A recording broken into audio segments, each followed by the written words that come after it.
Hi, everyone. Thank you so much for joining us here today. We're so glad to have you. This workshop is about reaching your neighborhood and your neighbors online. So we are delighted to have Jamie here with us today to present, and we will turn it over to her. Okay. Thanks so much, Melinda. So yeah, I'm excited to be here today. I figured I would give you all a little bit of more information about me. So I have only been working at the city actually for the last 5 months in my current role. Um, and I currently manage the social media, the email newsletter, and the website for the library. And one thing that I wanted to say at the beginning of this is, and I think I recognize a few of you from my previous job, but I used to work at the Osher Lifelong Learning Institute. And I feel like I'm always learning in this current role. And especially when it comes to communications, things are always changing and evolving. So I'm always learning new things. Hopefully, some of these tips and ideas and things that I'll share with you today will be helpful, but I'm definitely always learning. I feel like coming from a lifelong learning institute now in my current role, I'm always trying to figure out the best way to spread the word and communicate with people. And my goal kind of for this session is I know that the world is a really noisy place these days. There are always so many things going on online or lots of different communications. We all get a lot of emails and um, and you obviously all have, or I'm thinking you all do, and being part of this presentation, have a message to share, something you want to get out to your neighborhood potentially. And so hopefully what I'm hoping you'll get from this session is some tools and some strategies to help you kind of stand out in the noisy world, or at least get your foot out there so that you can spread your message. What I am curious about, and I guess this is going to be a little interesting with the way that this webinar is set up, is what communication struggles are you having? So if you want to, I have a few of these little questions for you throughout. If you want to put something in the chat, or if you want to raise your hand, I think I have the power to allow you to unmute. But I would love to hear from some of you about what kinds of communication struggles you're having, what kind of your goals would be to get out of this session.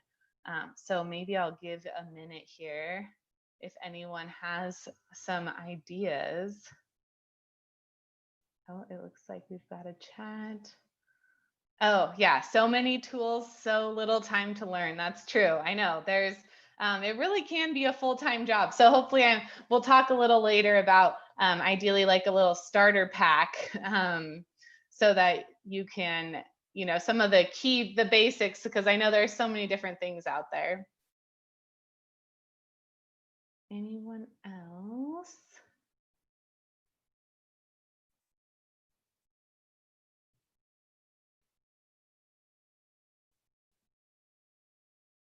Yeah, and another great point here, it's difficult to bring neighborhood members to a physical meeting. So trying to reach out to them digitally, maybe get them to come. Yeah, and then Zoom, of course. Yeah, I think sometimes people are a little fatigued with video calls. Yeah, and the digital divide. Yeah, seniors aren't fans. So, and it can be frustrating for sure. Let's see. Oh yeah, and some people don't want to necessarily learn or to embrace some of these digital tools, and that can be hard too. So great. Well, I'll keep watching that as those come in. Thank you all so much for participating. Let me see here. So I think hopefully we'll cover some of those things that you all were chatting about. So my agenda is, first I want to talk a little bit about where to start. Then we'll kind of go over some tools, some tips, and then some resources or ideas, things to think about when you're trying to get out your communications. But feel free along the way to ask me anything. You can raise your hand, ask questions in the chat. I'll kind of keep an eye on that. So feel free, and I'll have some more of those little Q&A bubble things to hopefully engage folks along the way. Let's see here. So the next one. So I think where to start, that's the big thing figuring out, and some of you I realize may be further along in some of these things than others of you. So I've really kind of prepared this from a pretty basic level, but obviously there can be different levels of sophistication and different things to think about. So I apologize if for some of you this is a review, but hopefully you'll get something useful out of it. I think in thinking about communications, I think really where we should start with a lot of different things is why should people care about your message? So really articulating your goals, because it can be really easy to just jump in and start putting things out there. But it's important to take a beat for a minute and think, why would someone, care about this? Or what are we doing that we can really articulate our goal that really can inspire people, and then how that can drive some of your communications planning and how you strategize connecting with people. So, and you'll see a lot of, because of my current role in the library, you'll see a lot of library oriented photos in here. I thought that would kind of bring some real life examples to this. Here's a photo from our bound crossing location. I think another important thing, obviously, too, is what types of messages do you have to share? So if you have a lot of events, or this is a photo from the Boise Comic Arts Festival. If you have a lot of events, that may look a little different than how you communicate just photos of your neighborhood. Or if you have kind of important like legal documents or involvement opportunities. So identifying what kinds of different messages you have will help narrow down what tools you want to use, or where you may want to place some of your communication. So I think starting kind of with those couple of things really helps set a good foundation for figuring out then what tools you might want to use, and where you kind of want to take some of your messaging, and why it may resonate with some of your neighbors too. So I think I have another little question for you here. What are some of your most important messages? So I know someone mentioned in the chat earlier, getting people to show up to meetings, and it was physical meetings were hard, but digital can be mixed, like to some extent people, I think there was just a chat in there too. Yeah, that there are advantages to digital. People can show up from their home, so they don't have to travel anywhere, but then others may feel less comfortable with the technology, that it's frustrating. What are some other important messages that you all have to share? I'll give you a minute here. Or it's a good time to reflect even.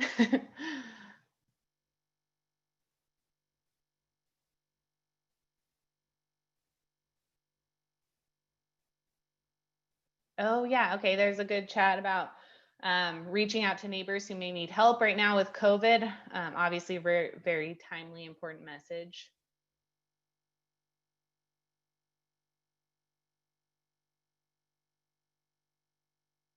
Oh yeah, perfect. Yeah. Attending other meetings that may impact your neighborhood.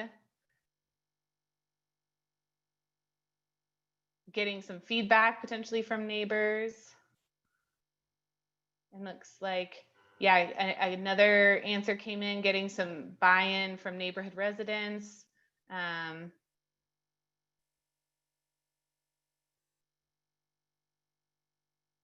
Perfect. Seeing what, great. Well, thank you so much for that.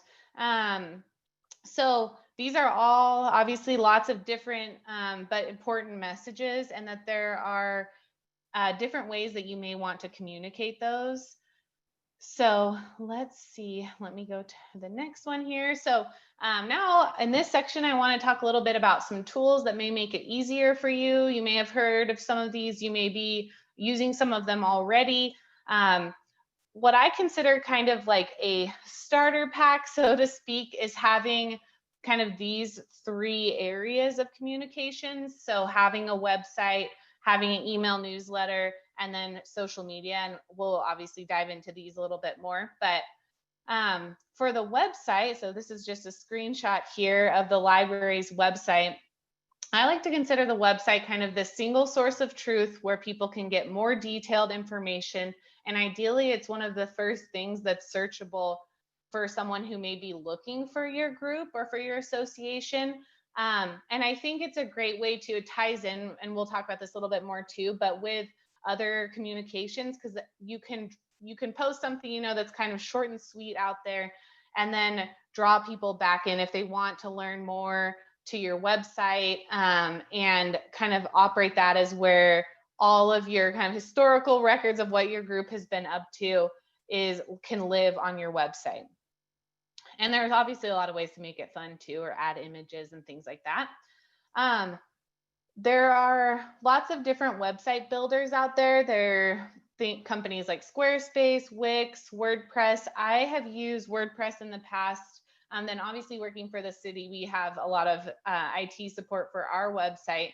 But all of these places try to make it really easy to build a pretty simple website and get your content out there. So those are some great tools just to kind of get yourself started. They really try to make it as not intimidating as possible, and have pretty, like basic levels of tools, so that you can just get at least some of your content out there, get some images so that people can find your group. So another important mode of communication is email. Even though we all get a lot of emails, it's usually still a pretty effective form of communication, because if people are invested in your group, they will, they often will read it. Obviously, the open rates can depend, but it works best, I think, if you have a planned cadence, and it's a good reminder to folks of what your group might be up to, reminds people you exist, gives updates and reminders for people. And there are lots of different ways you can use email too, depending on what you decide would be the best kind of cadence for your group. In my current role, I brought back our monthly newsletter at the library. So this is just a screenshot of our October news, where kind of gives some updates for people on a monthly basis. So that's what I'm trying out for now. But for some groups, it may make sense. I've been in volunteer capacities, or maybe it only makes sense to do something quarterly, or maybe something just like once or twice a year when big things come up. So that's something to consider as well. Let's see here. So what I use for emails at the library is MailChimp, but I've used Constant Contact in the past. And I think if you get your group on board with something like MailChimp or Constant Contact, the really nice thing, and because I think the hardest part, when I've especially worked in volunteer capacities in other groups, is to the maintenance of the contact list. And these tools make it really easy, where you don't have to be maintaining like a spreadsheet or something like that with all of these different people's contact info. These tools make it easy for people to opt in to your group or opt out if they move or no longer want to receive your emails. I have been really impressed too with some of the kind of tutorials and things like that. Like, I've learned a ton just in the last few months about MailChimp myself, and have upped my level of sophistication with it, but they make it pretty user friendly and offer a lot of support. But this is a great way too, where you can get that contact info without having to kind of like manage it and store it yourself, because they'll show you kind of who's part of your list, what their activity has been. So it's great also for kind of understanding your audience a little bit better. And then there's social media, and there's so many different social media sites out there. But I think where social media fits into this is that it can be timely, fun, engaging. It's a place where you can actually have more conversations, sometimes for better or for worse, but with the people who are in your neighborhood, and really get that direct feedback. And usually you can put some things out there as they come up, and, share a lot of fun things too, I think.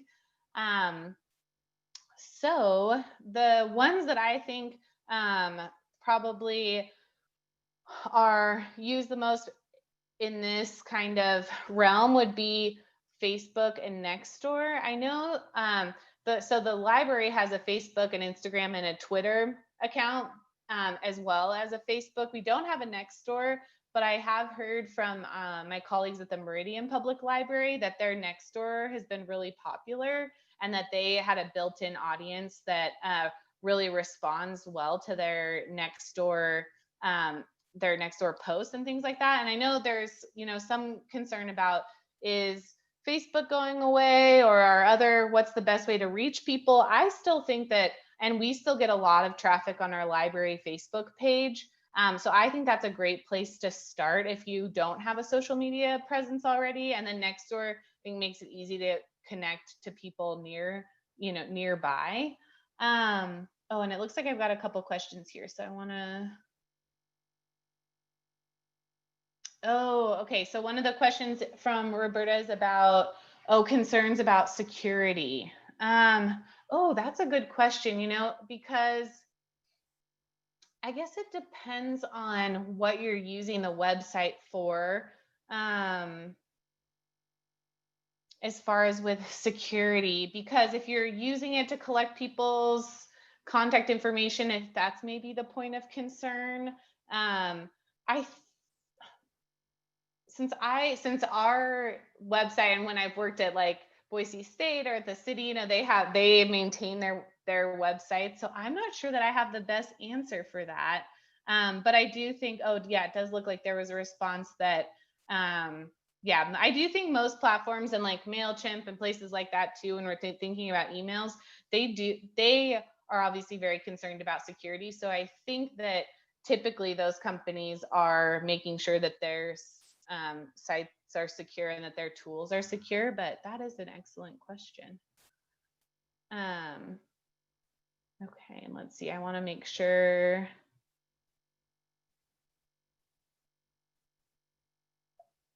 Oh yeah, okay. And a question came in about that certain, people tend to have a preference for the social media that they use. So trying to figure out if you need to use everything, and that's really time consuming. I think if I'm understanding this question correctly too, that's why I think it's good to start with something that committing yourself to only like 1 or 2 platforms. So maybe just starting out with a Facebook page, or just starting out with a Nextdoor presence. I think making sure that it's something you feel like your group can keep up on. Because I know, like, for instance, just keeping up with the library Twitter and Instagram and Facebook, and trying to make sure that they're your best meeting the configurations of all those different platforms can be a lot of work. And so, I mean, it's like I work full time. So I know for a lot of you in a volunteer capacity, that's why I think starting with a few things and then you can build from there if you want is definitely something to consider. And let's see, I want to make sure that we have okay, a Google group email account for board member communication, but you're starting to get a lot of garbage and ads. Yeah, that is tricky. Sometimes it depends on it. If it's like the same place that's spamming you over and over again, you may be able to kind of like report them and get it so that Google filters out your those spam. I found, and I guess it depends with the group email account. I'm not sure exactly how that's configured, but I know I set up a Google alert for any time something is out in the news or out online about Boise Public Library. And for a while, I was getting a lot of spam about that, whereas things that were not related to Boise Public Library. So I had to configure it a bit so that it would only come from things that were located in the US and only from certain types of sites. So I'm not sure if that may help solve your problem depending on how it's configured, because I also was running into kind of a spam problem with some Google emails. But that's interesting. I wonder if it maybe got out there in the world somehow and someone got a hold of it and has been using it for nefarious purposes.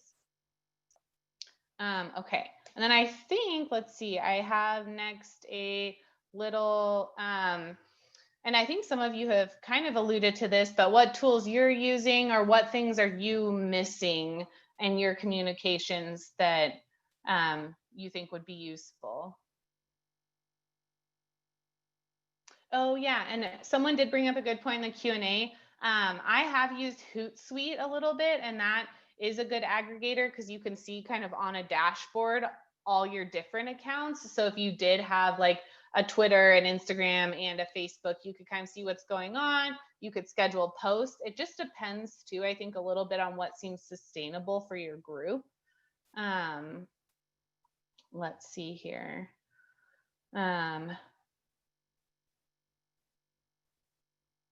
Yeah, some good. So Hootsuite is typically free as long as you have only a certain amount of accounts.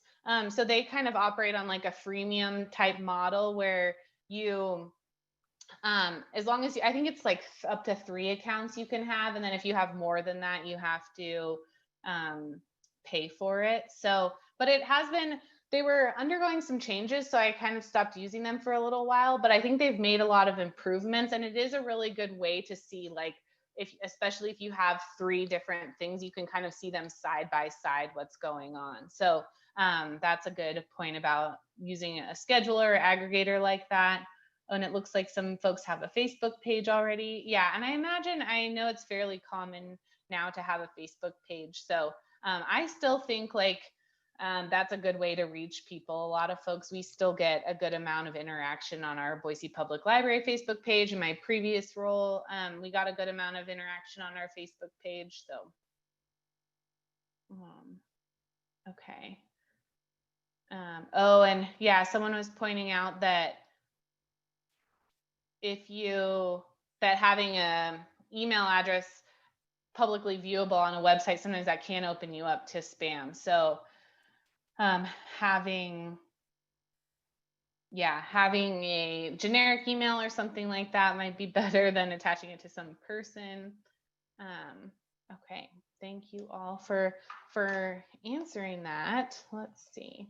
Okay, so here's where I think I have kind of the bulk of the content. I know, and I'll kind of go through this a little quickly because I realized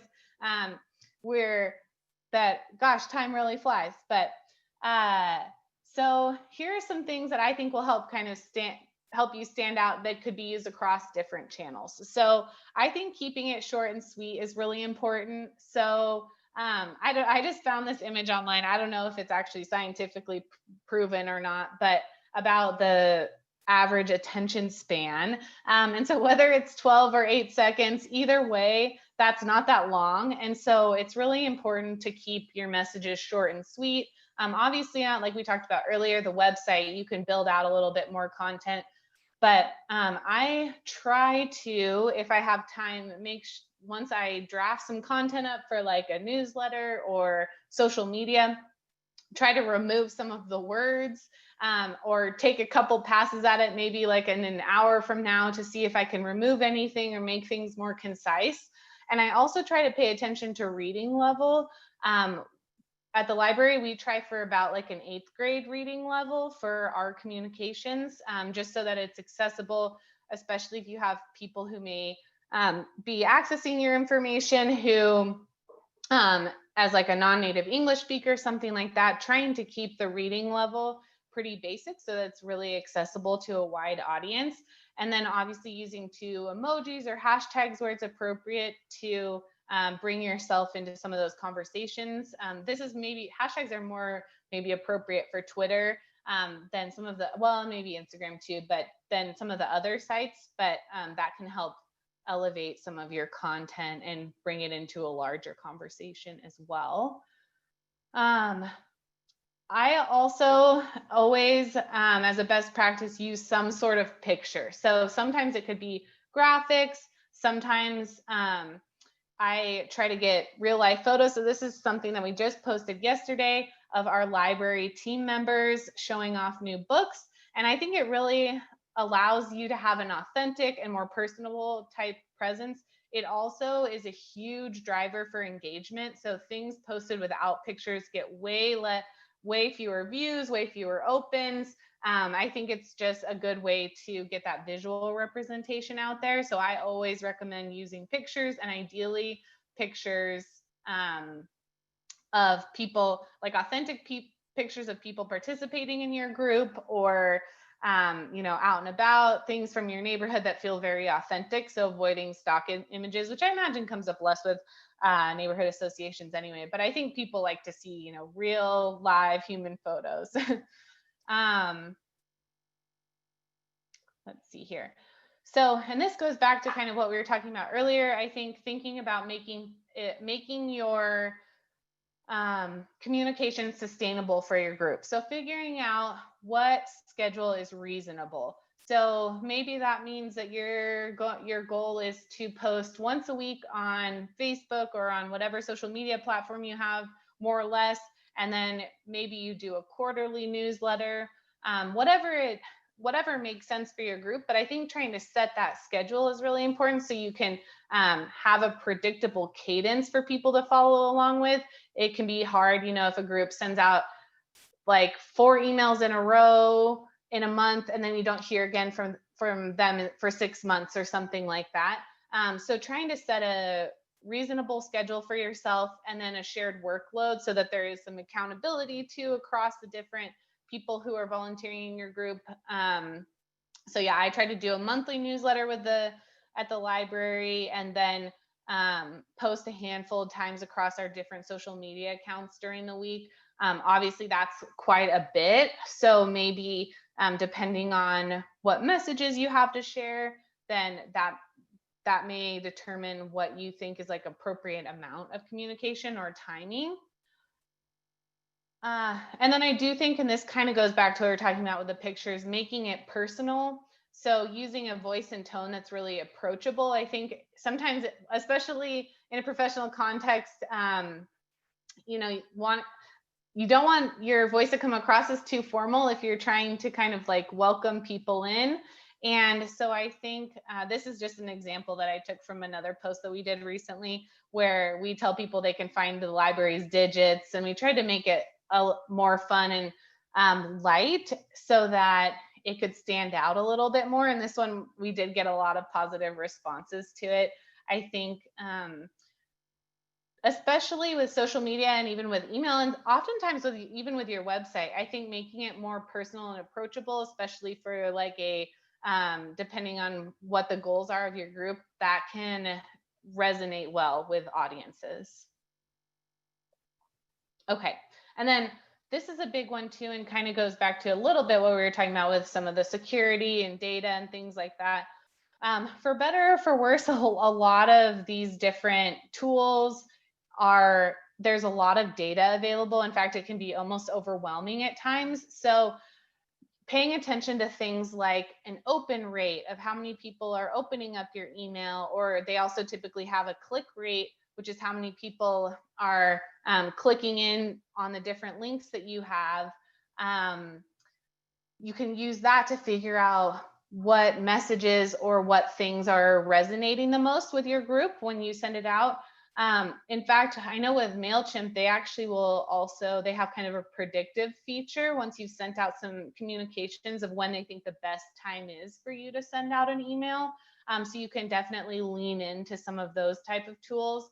A lot of times too, you can figure out what your reach is. So how many people are like on social media are seeing your different posts, and oftentimes how many people are clicking on them. And then that's a good way, if you did decide to delve into maybe even some paid advertisements for your group on social media, you could see kind of how many people are seeing it organically, how many people, if you do pay for something, are seeing it because you paid for it. So there's a lot of audience metrics out there of when people are online, and it can just really vary depending on what tools you're using, but there is a ton of data out there. So you can definitely use your data to help kind of hone in some things and see what might be getting traction, and really lean into that. The next thing I have here is, I also think it's really helpful to cross promote when appropriate. So this is an example, like on our Twitter account, reminding people about our October newsletter. And I always see after I post things like this, a few more people signing up for the newsletter, a few more people, at least clicking on it and viewing what's in our newsletter. So I think where you can, making sure that you're linking back to yourself is really important too. So that on your website, you make it easy to find where people can find you on social media or how they sign up for your newsletter. Reminding people on your social media accounts about your newsletter and your website and things like that. So drawing connections to different platforms when it's appropriate, obviously. And then if you can get your audience to share some of your messages, that's really great, because that's kind of like free promotion and a great way to also help spread the word, getting kind of some digital ambassadors on your side to help get some of your messaging out. And then I think one of the most important things, and this kind of goes back to what I was talking about with lifelong learning, and is always to kind of come at it with this spirit of experimenting. And some of the things that you put out there may work really well, and other things may not. When I first started at the library, we hadn't really posted many videos in the past, or at least in the recent past. And so I did a few short videos that were really popular. Like this is a screenshot from one where it was one of our staff members. It was kind of a sped up hyperspeed version of him taking a book to the book quarantine. And it kind of was a fun way to explain to people about the fact that we were having a book quarantine with COVID times. So I wasn't sure that could have totally flopped. It worked out well.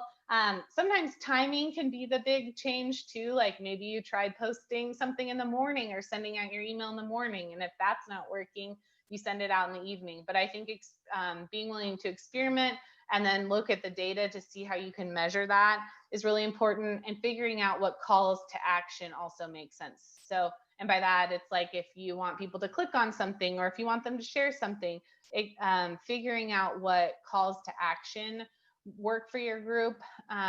Lots of different experimenting and learning. Okay, so I think I have, and I'm going to check and see if we got any other questions, but how do you think you could improve your communications? This could be either, I guess, a rhetorical question, but I would love to hear from some of you too, to see what you think as far as some areas where you may be able to improve either what you're currently doing or kind of get something started.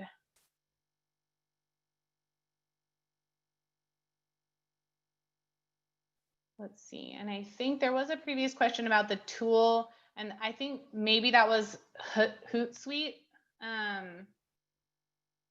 If we're talking about social media. And then, yeah, and there's a great point in there too, figuring out, ask people what works for them too. Yeah, definitely getting feedback from people. Yeah, getting multiple people to work on different posts, getting some different eyes on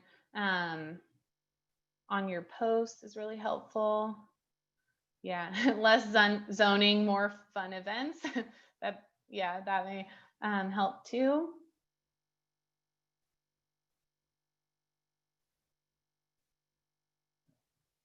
Yeah, and I think another tool, which as far as for getting feedback, and probably some of you have used that too, if you do have like some established communications, sending a survey out on a tool like SurveyMonkey or something like that, where you can really aggregate the data well and see what people people may want or expect.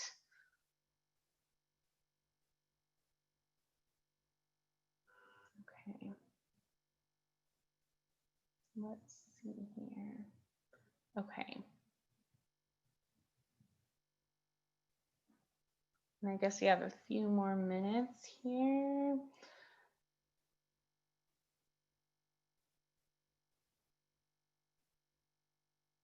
Oh, issue that Nextdoor and Google Maps aren't accurate. Oh, that is problematic. I know sometimes we've gotten some questions before at the library where our hours don't show accurately on Google sometimes, and as much as we try to get those updated, we don't have control over Google, so sometimes they don't get updated. So I always try to draw people back to our website as kind of the best source of truth.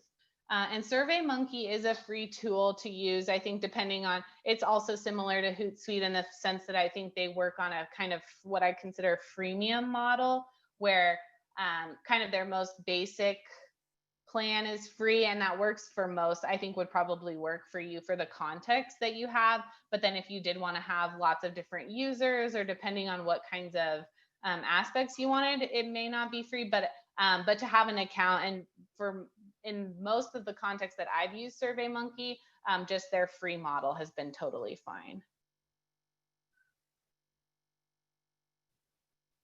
Oops. Okay.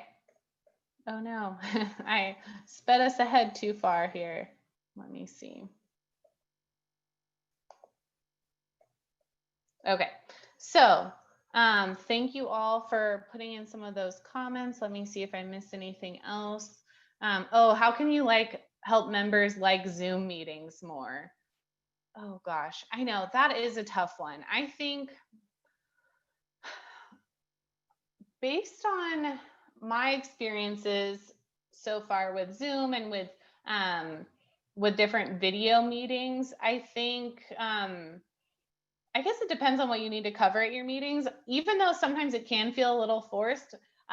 For me, some Zoom icebreakers have been interesting. So it helps you kind of feel a little bit more of that personal touch. So, for instance, someone at a meeting I was at recently, they wanted you to grab something that was nearby in your space that you wanted to show to the group. And I thought it was kind of a fun way to not just start it out with all business and no fun. So even though it can feel a little cheesy sometimes, I think that's been, yeah, definitely limiting the time is wise. We also had one where people shared the weirdest thing in their house and put like a picture in, and that was kind of fun. Yeah, Zoom rooms are a good one. I think sometimes too, setting the expectations, because depending on how big your Zoom meeting is, figuring out what the expectations are for people to participate. So like, I know sometimes having a really big meeting, it can be intimidating for people to figure out like, when can I chime in to speak and that kind of thing. And so setting clear expectations about if you could raise your hand or something like that, that really helps too. Yeah, there's some good ideas in there. And maybe we'll have time to discuss some more here. As far as for resources, so some of these are more ideas meant to inspire than maybe exactly ideas related to neighborhood associations. But one of the books that I'm currently reading right now is called Everybody Writes. And I found it to be a really useful handbook because she gives suggestions for writing for different platforms, even to the word count or the character count, basically, of like, okay, if you're on Facebook, you can should keep it under this amount, and here's some ideas for putting your best foot forward or really writing content that will catch people's attention. So I'm still working my way through that, but so far I've found it to be really helpful. And you can, I'm actually kind of working my way into some of these library marketing groups, and they're reading it as a book club. So that's something to consider. I know from the library marketing book club, and then from this YouTube channel, which is one of the photos that I have in there, I found out about a social media optimizer tool, which I should have put in here, where you can actually put in what you're thinking about posting, and it'll rate it on a scale of 100 of how effective it would be based on their different measurements for. So there are lots of different things like that out there. Finding examples, I think, is really helpful. So these are a couple screenshots down here of some really fun library videos that I was looking at when I was trying to figure out a good way to communicate like our curbside service. So putting it to funny music or with puppets these are just a couple examples, but trying to get inspiration from other groups that are doing it really well, kind of borrowing that, I think, is a great strategy. I found this library marketing show on YouTube that I've found really helpful. Um, oh, I had never heard of Padlet before. So it looks like we got a comment about where you can, for brainstorming. Oh, that was for the Zoom meetings too. Okay. Um, oh, Jamboard. Those are really cool. So yeah, I think there are always a lot of resources out there, and any tool that you're using too, because typically those are, companies that really want to make it easy for you, who have an entire infrastructure built out. Like I said earlier too, I found MailChimp's tutorials to be super helpful. If you're just looking in the right places, usually you can find some really good help articles on all sorts of different things. So these are some examples of things that I found in the library, but I'm sure that they exist somewhat in neighborhood associations too. I didn't have as much time to dig in on that as I would have liked. So now I think, yeah, what else? I guess now we have just a few more minutes for any other questions you have, but is there anything else you'd like to know or other ideas that you have? I'm learning a lot from you all. I'm happy to unmute you too if you want. I think I have the controls to do that if anyone wants to actually speak. I know it's a little bizarre for me right now of like just being here on my own.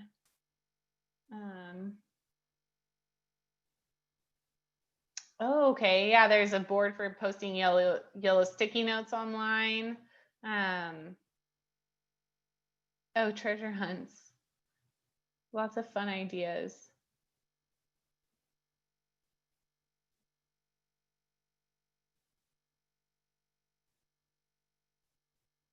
Let's see. Any other?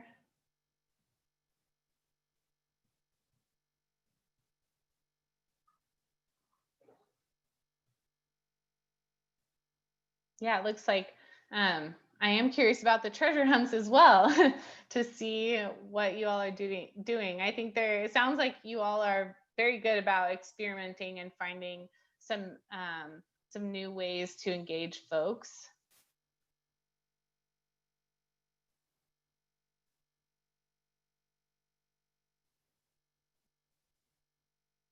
Oh, okay. So thinking about posting a picture and asking, and I know there are a few groups, if you did want to look at some examples of that, I think it's city, like Boise City Go. They did a treasure hunt earlier. I think it was in the summer.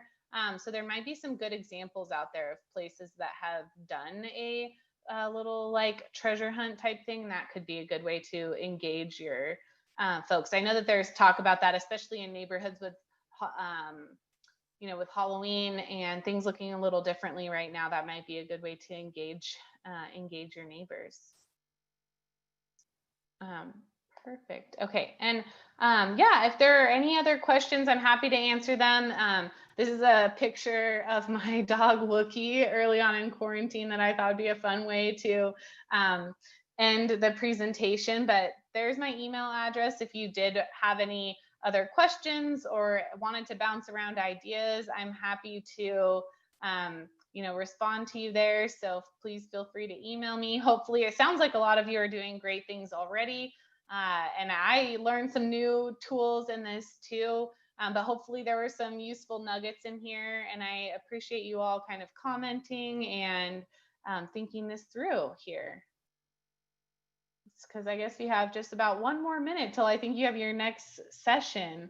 Oh, and thanks, Diana. It's nice to chat with you too. I know a few of you, so nice to interact with you a little bit on Zoom, even though I guess it's really one way for me right now. I wish I could see everyone's face.